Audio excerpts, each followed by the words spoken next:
சென்னை அடுத்த கோவிலம்பாக்கத்தில் gas cylinder வெடித்த விபத்தில் ஒரே குடும்பத்தைச் சேர்ந்த 4 பேர் பலத்த தீக்காயம் ஏற்பட்டு மருத்துவமனையில் அனுமதிக்கப்பட்டனர்.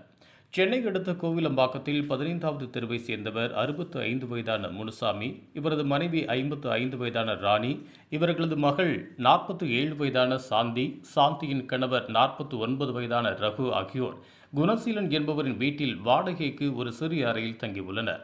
இதில் முனுசாமி, ராணி ஆகியோரின் உடல்நலம் பாதிக்கப்பட்டு நடக்க முடியாதவர்கள்.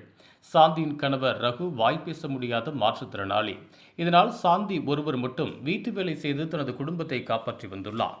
சாந்தி, ரகு ஆகியோரின் மகன் 25 வயதான அஜய்குமார் திருமணமாகி தனியாக வசிக்கும் நிலையில் மனைவி மற்றும் குழந்தையுடன் தாய் வீட்டிற்கு சென்றதால் அம்மா, அப்பா, தாத்தா, பாட்டியுடன் நேற்று இரவு தங்கிய நிலையில் அதிகாலை 6 மணியளவில் திடீரென அந்த சிறிய அறையில் சிலிண்டர் வெடித்துள்ளது. அக்கம் பக்கத்தினர் மீட்பு பணியில் ஈடுபட்ட நிலையில்